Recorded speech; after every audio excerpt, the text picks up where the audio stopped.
Scoops Out Loud. I am your host, the man they call Al Isaacs from scoopswrestling.com. Don't look it up because it ain't a thing no more. Nice to see everybody. Yes. Well, speaking of scoops.com, I just got our first email. Shocking considering we don't even have a place to get those. That was only announced 2 weeks ago. Okay. Anyway, What's the email? Our first email is to the man they call Al. Okay. Why is it taking you 20 years to make a new episode? Oh, why? That's a good question. I lost my password. Oh, it's kind of embarrassing. We have really slow IT department at Scoops, and I lost my my password to my laptop, so I haven't been able to get in.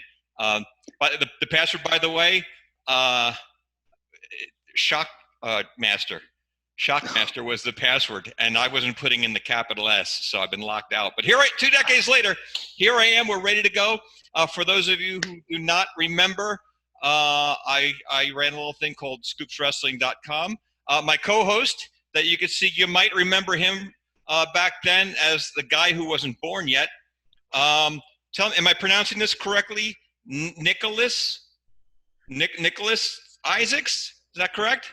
You're so close. It's Nicholas. Nicholas. Oh, I see. There you go. For those of you at home, everyone has a podcast these days, so I had no reason to have one, and we thought, what would be different? What if we did a podcast with 2 generations of wrestling fans? So I went back in time and had him, which is the worst Terminator storyline. And so you have 2 generations of Isaacs here discussing wrestling. Before we get into this week's episode, which is all about the rules of wrestling, I just want to give everyone a general idea of what it is that we are doing. As opposed to what Scoops used to be all those years ago, I am not an insider. I don't have inside information. I don't have news sources anymore. And what we're going to be doing on this show, Nick and myself, we're going to be looking at different aspects of professional wrestling from the viewpoint of 2 different generations.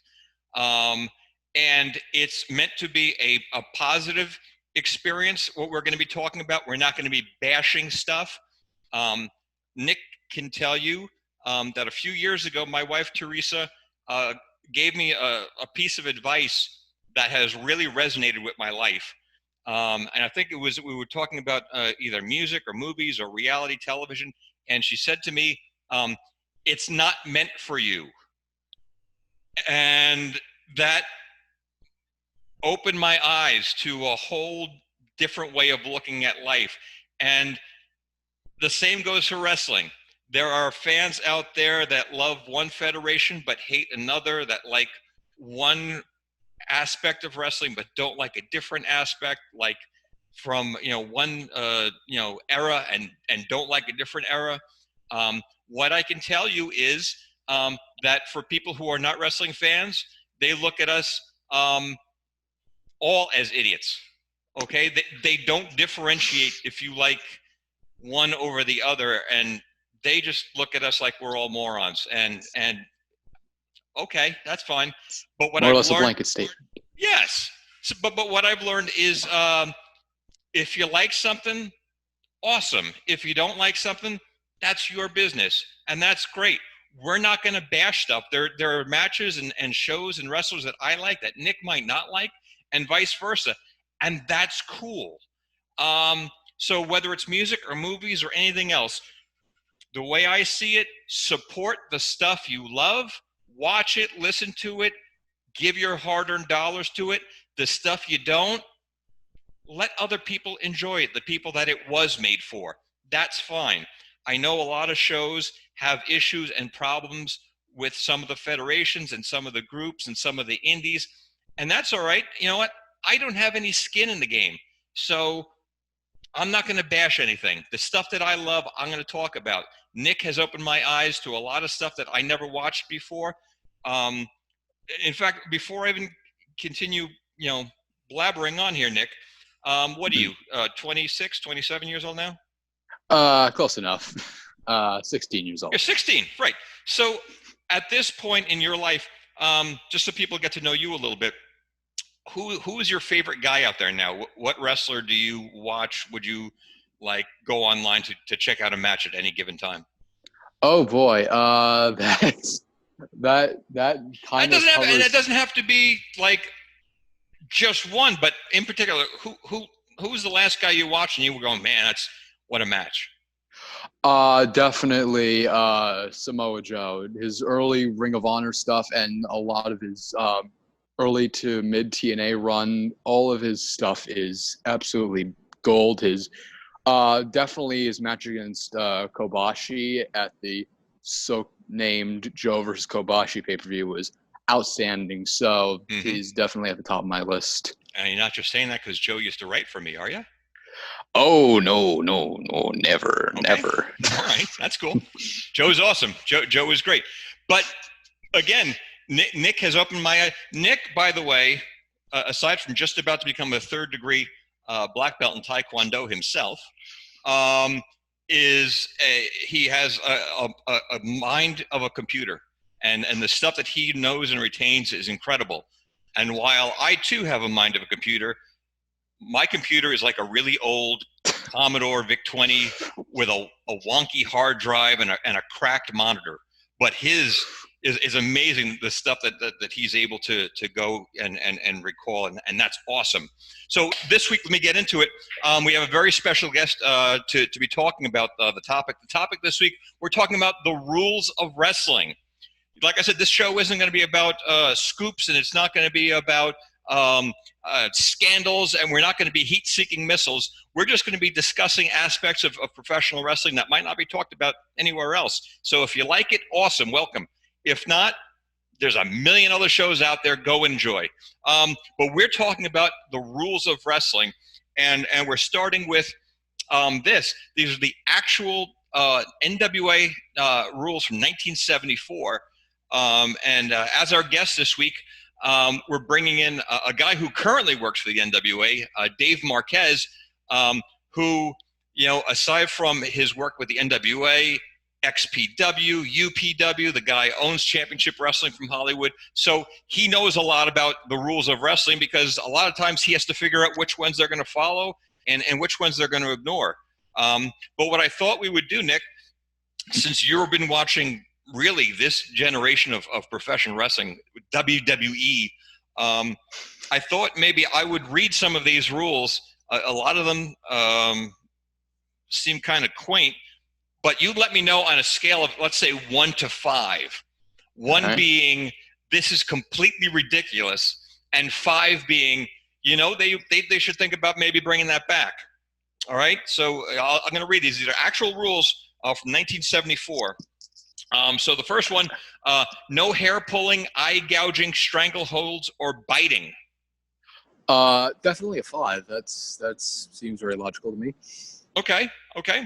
And by the way, a lot of these would result in automatic disqualification or suspension. It actually says that.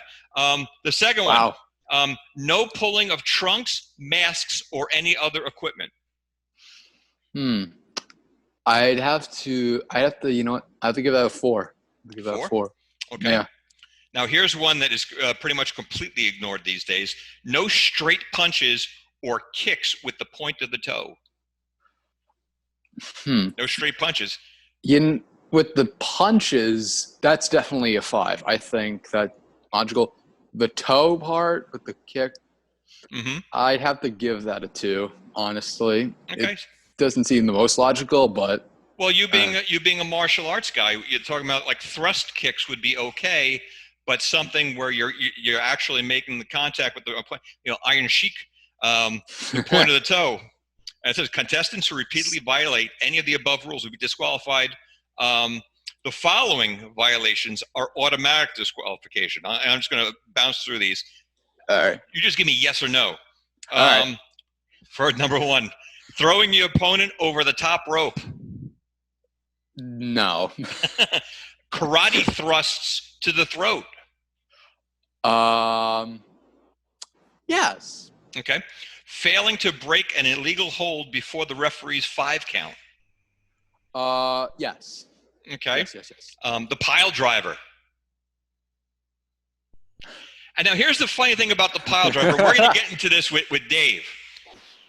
You can't use a pile driver now unless you're the Undertaker, right? Pretty much. Okay. So they've kind of removed it.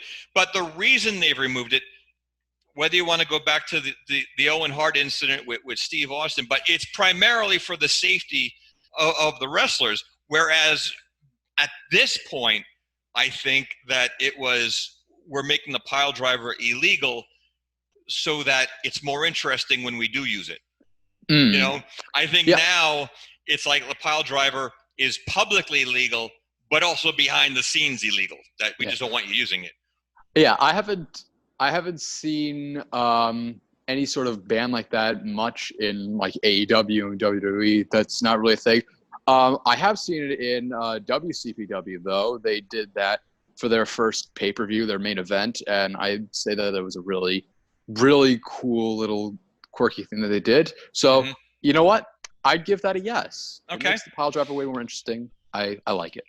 But make it public. Come out and have your announcers saying it, and then back in the 70s and 80s, all of a sudden someone gives someone a pile driver on the outside through a table, and the place freaks out, and you have a hospitalization angle. Those were always great angles. Man, oh man. Awesome angles. Continuing to abuse a defeated opponent. Yeah, I like that. Yes. Right? Yes. Interference by managers, seconds, or cornermen. Yes. I like that they differentiate between managers, seconds, or cornermen. They don't have valets, though, listed here. Okay. This is one of my favorites, and I got to bring this up with Dave, because from a storytelling point of view, I think this is awesome. Tag team save rule. Automatic disqualification when one team member saves another on any sure pinning or submission combination more than once. Yes, I mean, like that. That's actually really cool, is that you have the one time to do it, and then it's done. That's it. You have one gimme. It's the one mulligan you have in wrestling. You can do it once, and then it's a disqualification if you interfere again.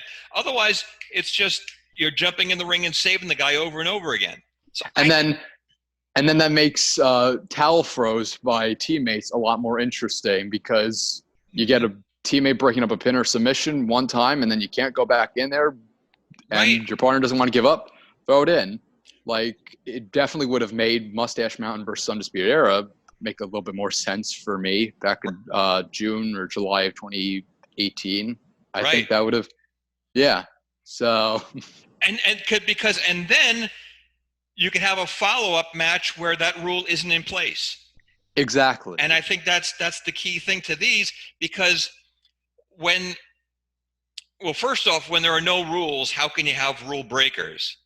This is what, when you have guys doing these very things when the referee isn't looking, that's what makes you a heel. But it also makes the rematches and the pay-per-view something special, because then you could say, oh, you know what? That rule, pile drivers are allowed, or you can interfere as much as you want. The tag team rules are out the window. One time only.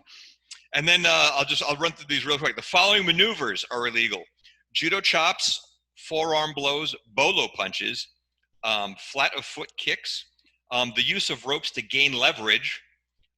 Contestants may spring against ropes as tackles or other such maneuvers, providing the contact with the rope is momentary. It's illegal to continue wrestling your opponent until he is clearly entangled in ropes and referee calls for a break. Contestants will get 10 counts on the apron of the ring and 10 counts on the floor. Championships cannot change hands when the victory is gained by disqualification. That one you still have. That one's still in play. That one. But we're going to bring these up with Dave, because a lot of these are really interesting, and and I'm going to be curious to get from you if it's just an old guy talking when I say that some of these should be maybe brought back, or if maybe it would be smart to bring some of these back. Definitely the pile driver and a bunch of the other ones, closed fist especially. Those should definitely be brought back. I think that would make pile drivers more interesting, and it would make punches more realistic and interesting. Yeah, because it's a fun when ECW happened, and everything became extreme, and everyone was kind of trying to outdo one another with how crazy they could get. It was also at the time when you had blood and you had other things. So all of a sudden, you're maintaining no rules, but there's also no blood now. So now it's more unrealistic than ever. Anyway, let's get Dave in here and get a professional's point of view. Ladies and gentlemen, joining us this week on Scoops Out Loud, one of my oldest friends in the business. Man, you know him and on the screen on NWA Championship Wrestling. He's the owner of Championship Wrestling from Hollywood for a number of years. And man, probably the busiest guy in the business, Mr. David Marquez. David, welcome to Scoops Out Loud. Thanks, guys. I'm glad you guys invited me on the show. Oh, it is an absolute pleasure. We are talking. Yeah. If the boy says it's an honor, you're well, thank you. You're in. This week we are discussing the rules of professional wrestling, and I guess there are two different sets of rules. There's the rules like don't piss off Meng, or don't, if you're on a card with Ric Flair at the top, don't use a figure four leg lock. Those are rules, but we're talking about the rules that were public. So, for instance, this, like I said, back in '74, this is real. Otherwise, I couldn't do that. No hair pulling, eye gouging, strangleholds or biting. No pulling of trunks. No straight punches or kicks. No karate thrusts to the throat. The pile driver hold. All these things that were outlawed back then, whether it was for the safety of the boys or whether it was to give you a storyline, possibilities, what has changed over the years? Why do you think some of these have gone away? Oh, man, that's a good question. I think part of it has to do with the believability of what pro wrestling has become. The fact that the athletic commissions went away, so the legitimacy of the contest wasn't there. Just the announcements prior to the matches, the matches tonight in your area were sanctioned by the New York State Athletic Commission, such and such commissioner presiding. That went away. Also with television, for the most part, those rules are put into play so the bad guy can get away with stuff. And that's my point. How can you be a rule breaker if there aren't any rules? Yeah, for sure. Like one of the big ones that really upsets me at times is the referee. So not just enforcing the rules, but understanding that the ring, their boundaries are foul lines. So, you have the four corners, of course. You have 5 seconds to get them out of the corner. If they're outside of the ring, a 10 count. In Japan, a 20 count. But the refs today, like, they'll leave the ring to make the call you can't call the play if you're not if the official is out. If the official is out of play and the competitors are fouled out, you can't necessarily make the call because now you are also out of bounds. So right. that's a piece that is completely forgotten. Gordon Soley pounded that into my head so hard that the referee has to be in the ring to make the call because they are in bounds. It's like a referee calling a touchdown outside of the arena. It doesn't make any sense. No, for sure. So that's one of my biggest peeves when it comes to working with officials, getting talent to understand why we're making that call, or just rolling in and out of the ring, breaking the call, making the match way more exciting than, let's say, doing 3 planchas. Right. Right. There is a lot more excitement and storytelling that can be done utilizing the rules while breaking the rules. Right. So going back to something that you said initially, would you say Vince McMahon going back in the 80s and saying this is sports entertainment? Was that the kind of the impetus for everything going away? Or do you think, I mean... I think that was a part of it. I think ECW really helped kill the rules. XPW getting more and more into hardcore, ultra violent type wrestling. When the shows became very themed, you had to ignore the rules, like just a closed fist. That alone is gone, and the WWE has now made that legal. They've said that publicly. And that's one of my I'll ask you about this in a second, Nick. It's one of my biggest pet peeves, because just from as a fan going way back, I'm suspending disbelief watching this. In the back of my head, I know what's going on, but I want to believe. So the closed fist, there's only so many times you can hit someone with a closed fist before you're going to start seeing physical damage. That's right. And now to yourself. Right. And now, especially when we're in the era of a PG-13 realm, where we're not having blood, you're only exposing the business more by having the closed fist. That's right. And again, the idea of that being yet another rule that you're taking away from disseminating the baby faces from the heels, that the heels were the first ones to throw a closed fist. And that's what made them a heel versus, a guy acting like a heel versus a guy acting like a baby face. Like, what makes a heel now if there are no rules like that? I'm not sure that there are true heels and baby faces anymore, unfortunately. Post Steve Austin, Randy Orton, writing that middle, you hear the term tweener, which I don't understand. Right.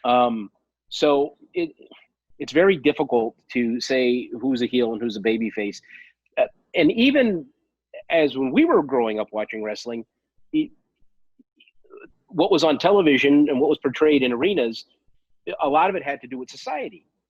So, everyone knows the Iron Sheik and the Sergeant Slaughter and the hostages and all that kind of stuff. Right. But like, if you think about society today and who you can trust, when we were kids, you can trust your neighbors. When we were kids, you can trust the church. You can I was getting to touching. You can trust teachers and educators. Right. In today's world, all the headlines are full of, you can't trust teachers. Right. You can't trust the church. You can't trust the Boy Scouts. Right. So who is the good guy and who is the bad guy? Right. I have a feeling that a lot of that comes into play too in the psyche of younger talents who are coming up, because they grew up in a different time. Post 9/11 guys who were maybe 11, 12 years old during 9/11, and they're in their early 20s, early mid 20s. I see it an awful lot. Everything is very black and white to them. Right. But that one piece of imagination of, no, I'm a bad guy. Right. It's very difficult when you're putting a show together and you're trying to book for 22 to 27-year-olds, and for them to understand. Like, if I go to them and say, you're the biggest man in pro wrestling, and they're 5'2", 110 pounds. Like, right. No, I'm not. It's like, no, you are, and here's why. Right. But I'm not. So right. That piece, you said suspension of disbelief earlier, it's just the make-believe side of it really isn't there anymore, because these people really come into it and they are themselves, and they're not necessarily playing a character, and it takes them a very long time to understand that piece. Right. So actually, let me ask you this, Nick. Since you're not from our geriatric days, your generation, is that the case, that you're going, we know this isn't real, we're not making believe, so we don't need rules to guide what's going on? We're already way past that, do you think? It's a little bit complicated because for me personally, it is easy to see through everything, see kind of what they're trying to do, and especially with the rules or the lack thereof, right. It does get a little bit frustrating for me to see that there's kind of a lack of, just a whole just basic rules, not just the countouts and the disqualifications, like Right. more like classic NWA, like you were saying earlier. Yeah, But for a lot of other fans that came after, especially ECW or even around ECW, that kind of got used to the whole idea of no DQ and all these things that you can get away with, closed fists. They don't seem to mind one bit. right. But all right. So even from that point of view, that okay, we know this isn't an actual sports, contest. From a booker standpoint, I would think having rules gives you, the producer, more options. Exactly. Right, Dave? One of the things that I was looking at here, for instance, for tag teams, that you can only come into the aid of your partner once in a match. That was one of the rules back in '74. For sure. How cool is that, though? That it's like you have the one bot. This is, it would be like watching Who Wants to Be a Millionaire, and you can call as many friends as you want. No, you can use that card once. That's it. So all of a sudden, that becomes a thing. So that when you have a pay-per-view like a TLC or what have you, now it's special. A no-holds-barred match or an unsanctioned match is special because all these rules that you're supposedly having to follow, now you don't have to follow them. No, exactly. When we're putting our stuff together on Championship Wrestling from Hollywood, we try to make it as sports-based as possible, which is difficult. Yeah. Only because the influence of the guys watching we're in a generation now that it was John Cena was their Harley race. Okay. So just think of like a videotape generation loss or audio tape. I recorded something on the radio. It already sounds bad. Yeah. I make you a copy. You make Nick a copy. His sounds the worst. Right. So if you really think about it, from Strangler Lewis to Sting, and how it went from being wicked, awesome, and believable to, oh, that guy's hokey as heck. Like, it's just not that. And now we're even further down, and it's more devaluated. Right. That's kind of where we're at. I'm not saying that they're bad performers. It's just a different type of performing. Right. I think gaming has a big influence too. So we had board games, maybe in television, ColecoVision, which wasn't as big as what gaming is today, and as elaborate and realistic as gaming is today. Maybe even starting with Grand Theft Auto and how elaborate those animations were, and realistic for that time. It wasn't 8-bit. And so many lives that can come out of that, and that you can just pile drive someone, or you can hit them with a chair 80 times in a row. Right. I think that has a lot of influence too in the believability and the performance of the guys, because they're just like, oh, well, I just play Super Smash Brothers all night and I just killed people, but they come back, So I think that has a real big influence in pro wrestling. And it really does lean towards the lack of rules, because that's what they know. And you actually brought up an interesting point, because this was something I was telling Nick a few weeks ago, and I won't name names, but I remember a guy from WCW had called me after a Nitro. He was really proud of the match that he had, and it was a great match, but it was a war. And at the end of it, he jumped up, was dancing around, and he's like, "What'd you think?" And I'm like, dude, go back and watch Die Hard. Look at what John McClane went through, and what makes him here is that he barely survived that. So rather than being the superhero, number one, you went through this battle and you barely made it. And number two, what a setup for a rematch. But Right. when you come through it unscathed and that's going back to the rules, man, you know, it gives you more options as a booker. And I think as a fan, you know, knowing that there's, you know, the count out or the disqualification, that these things are possible. And when they do happen, it sets up the specialty match so that doesn't happen again. Yeah. When I got back into the NWA about 3 years ago, and we were talking about how things were going to happen, how things were going to roll out and whatnot. When we got to the 70th anniversary show in Nashville, I remember sitting there, and the whole production team was there, and I think a lot like, you know, how a Jim Cornette would think when it comes to pro wrestling. Right. Not to say that David Lagana and Billy Corgan don't think that way. They're very traditional too, at the time. And I remember we were talking about a match, and we were going through the whole rundown, and I said something to the effect of, well, this is the NWA. Let's throw him over the top rope and disqualify him. Right. And Cornette was like, oh, that's a great idea. Yeah, let's do that. And the management looked at me and says, well, we've never really established that with this version of the NWA. And the times have passed.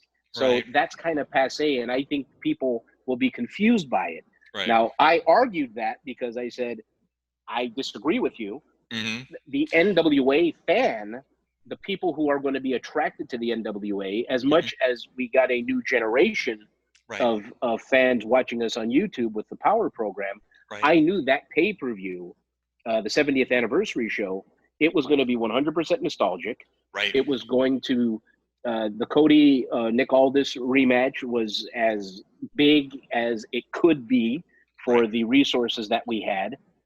We legitimately had the biggest house. This isn't promoter hype. We legitimately had the biggest house at the Nashville Fairgrounds. Jeff Jarrett was standing right next to me, and he knows that facility better than anybody. He goes, we really did do the biggest numbers ever here. This is pretty amazing.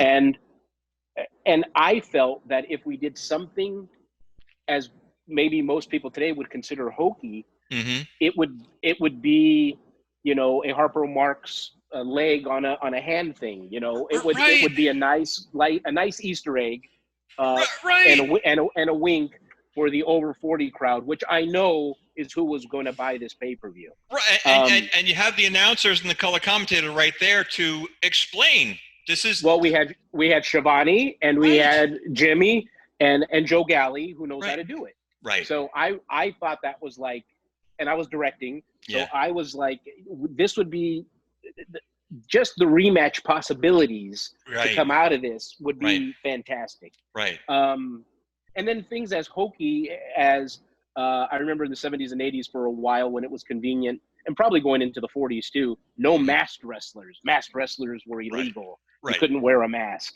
Or a world champion could never be a masked man. And then I did it with Blue Demon to push that agenda even more, that yes, you can trust the masked man. Right. Man, I'll tell you what, Dave, I know you have 1,000,001 things to do, but I mean, one of the reasons I really wanted to have you here, I don't know if you remember, we actually sat down, I think it was you, me, and I want to say Terry Taylor was with us, and we literally mapped out what the rules would be. Oh yeah, no, I remember that. That. And it's fun. It's amazing, you know. And the fight. What made me really think of it was when they were first even talking about AEW. I was like, wow, this sounds really familiar. Sure. That was the conversation we had. And the funny thing about AEW, that's a great example too, is they really were committed to the idea of rules, wins and losses matter, all that stuff. But here we are, let's say 8 months into their run, it could be closer to a year now on television. Yeah. That's all out the window. Yeah. None of that makes any amount of anything because they realize that the bottom line is the overnights. Right. And what comes in, and they have a master in the way of Turner Broadcasting. Right. So they it's not just them playing wrestling. They actually have to be a competitive broadcast that's going up against, 1,000 other sources of entertainment. Right. So when I promise I'm going to let you go. I just No, more go things ahead. pop in my head. But with Championship Wrestling, I mean, was this the sort of thing that you, when you sat down to plan this out, that you're like, okay, we're doing this, we're not doing that, and was there ever something that you pitched to the boys that they're like, no, like what you're saying with the NWA with them over the top rope? Was there ever something that you said, this is the way we're going to do it? Whether it's tag teams, you have to have that hand contact or something. Was there ever something that you got pushback about? No, I mean, I was lucky to have a reputation going into the program. Mm-hmm. People knew I came from Harley Race, so they already knew I had that piece to me. Yeah. And when I was working for Rob Black at XPW and Kevin Kleinrock, Mm-hmm. I got resistance there. Oh, I imagine. Because of what they were. Right. Rick Bassman at UPW, he resisted some things too because he thought I was a little too old-fashioned, and he had a WWF contract, development contract. So he was trying to produce people for their attitude purposes. Mm-hmm.